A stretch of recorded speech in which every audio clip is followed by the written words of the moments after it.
Hi, welcome to another video of Read a Day Club. This is Aisha and today I will be talking about the manga Goodnight Punpun by Asano Inu. A quick search on Google will tell you that Goodnight Punpun is a coming of age drama story that follows the life of Onodera Punpun right from his elementary school up to his early 20s.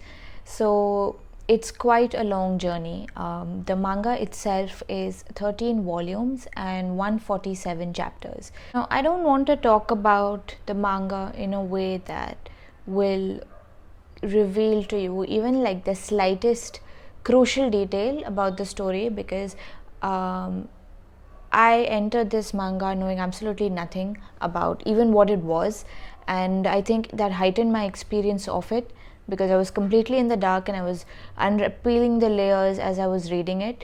So my thoughts might seem a little vague because I'm deliberately not revealing specific details of the story, but I'm sure if you read the manga after, like, if you start reading the manga after watching this video, it'll start to make sense. And yeah, now I don't have the physical copy with me because, to be honest, the books are way too expensive for me to afford right now. Now my immediate thoughts after reading this manga was, it was quite shocking because it was quite unlike how I usually process things after I finish them, be it books or films. I was completely sucker punched by it. I literally had no words to use to explain what I had just read, to explain or describe my feelings of the entire story right from volume 1 to volume 13.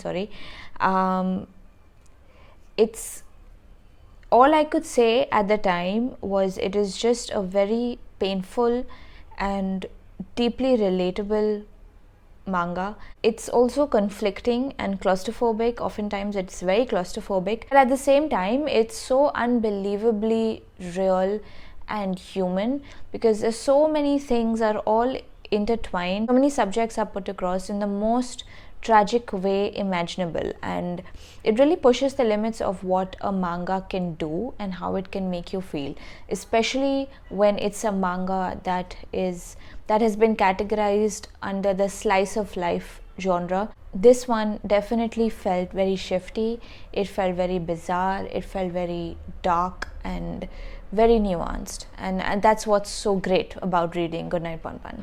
Goodnight Punpun starts off as a bizarre, kind of humorous story with Punpun going to school, interacting with his friends, becoming hopelessly idealistic about his life.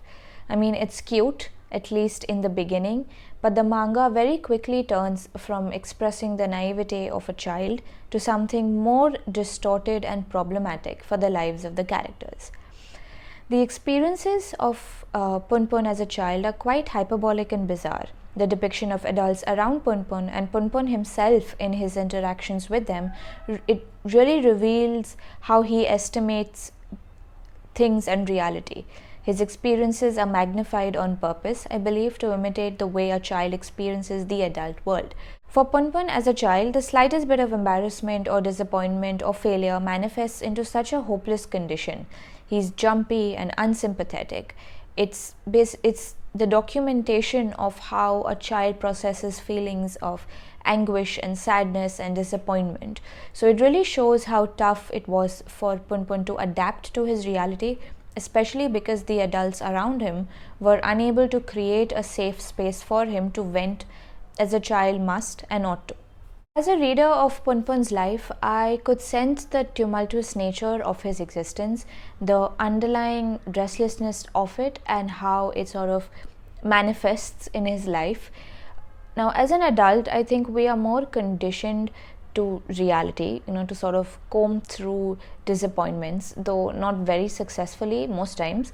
But the way that Punpun as a child reacts to and associates with his environment and sort of metabolizes it says a lot about Punpun when he grows up, and that's the most interesting things about the manga. It fleshes out the tiniest details of childhood from the point of view of a child, so that everything that Ponpon has to go through, his idealism, his imagination, his heightened sense of self. So this entire conflicted, inescapable and unforgiving mold of Ponpon suddenly becomes very nuanced, it becomes very unforgiving, it becomes very complex because of certain very bizarre and exaggerated scenes. The next stage of Ponpon's life is perhaps more emotionally stifling because he unconsciously projects a lot of his repressed emotions onto his environment. And this is where the story becomes very eerie and unsettling. What's so distressing and fascinating about the manga is that the appearances of things, people, and objects have these hidden layers that you have to plunge into the depths of to feel how existential and ominous the story really is. So much of it is so deeply anchored to the unrealized aspects of human nature. This is something that stays throughout the manga right to the end. The nuances of which are felt differently, of course, because it is during Ponpon's adulthood that you become truly exposed to his fragile psyche and how all his past experiences have shaped him. Now, the recurring motif of love and how it is expressed in the manga made me very uncomfortable because Ponpon's relationships fester and manifest in his life in a very painful and in a very grotesque manner.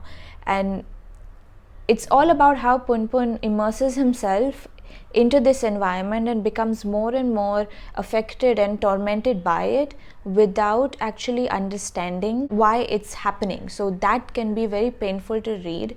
That can also be very triggering to read because the manga deals with experiences like mental illness, abuse, trauma, nightmares. So it can be quite claustrophobic, it can be quite bleak, but at the root of it all, underneath it all, underneath all those layers, you can pick out themes of existential angst, detachment, alienation, failure, expectations, disappointments, the fleeting nature of happiness, and in one's everyday living of life. Now, Goodnight Ponpon feels like a very rigid, it gives a very rigid and hell-like estimation of existence. But to be honest, I did not find this misleading at all. It is a brutally honest depiction of internalizing years and years of trauma until, it gets to a point where Ponpon becomes a victim to his own mind and alienates from himself at the same time. Ponpon views his past self as a ghost which, that he cannot purge or just free himself from.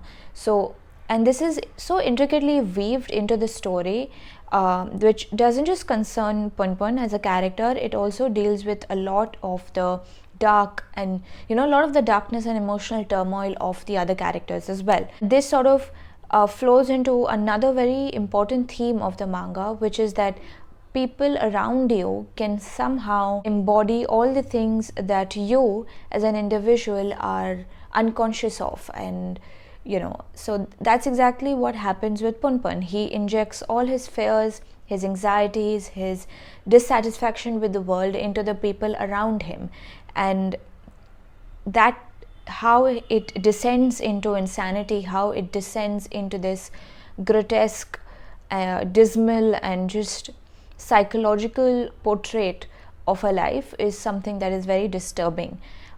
It can be very disturbing for a lot of people, and somehow it reflects back to the reader because the manga also allows the reader to examine their own insecurities, their own fears and their own uncertainties in a very visceral manner through the lives of the characters. And this is not just Ponpon, these are other characters as well.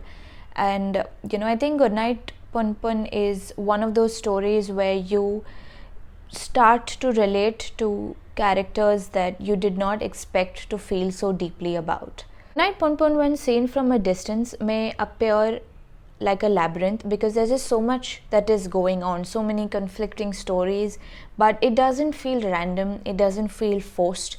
It's very real, it's very down to earth. The sort of anthropomorphic characteristic of Ponpon is very reflective of how we view ourselves at different stages of our life. So I think one of the reasons why Punpun is the bird, or any like that appears as if it's a bird, is because that is how Punpun views himself. He is so alienated by his environment and by the people around him that he feels like an outsider in his relationships with love, his relationships with family life, his relationships with friendship, and just the whole to and fro when it comes to, meeting people on an external plane and then separating yourself mentally from all your experiences and all your memories. So because of this, Night Punpun can feel like a labyrinth. It can feel very I won't say confusing, but it can feel very overwhelming. It has so many layers that you don't necessarily want to look under, but as a manga, as the narration of the story is, you are sort of forced to confront the reality of Punpun's life and the people around him. It's also in how the characters sort of interact with each other and continue existing despite their deeply rooted unhappiness. And this in itself speaks volumes. Now, there's even a surreal aspect to the story which slowly reveals itself to you under the guise of religion, under the guise of death, dreams, and even cults. You're so pulled in to the core of what the manga is and where it's, even though you don't know where it's headed, it just feels very I know I'm being repetitive and saying it feels very real, but it really does. I mean, I never expected a manga to make me feel the way I felt right after I finished it. So it was definitely an eye-opener for me. Night Punpun feels like a cruel reminder of the anonymity of existence. It has a very strong existential arc about human identity, depression, isolation, mental illnesses, death, suicide, abuse, narcissism. And when you read this manga, you will know and exactly where and how these subjects are tackled and how these subjects where these subjects have been placed in the story. But yeah, I think this brings me to the end of the video. I've barely scratched the surface when it comes to talking about Goodnight Punpun, but this is all I can say for right now because I'm still processing it. If you read Goodnight Punpun and if you have any thoughts, please share them in the comment section below. So yes, this is Aisha from Read A Day Club, and thank you so much for watching this video, and I'll see you guys next time.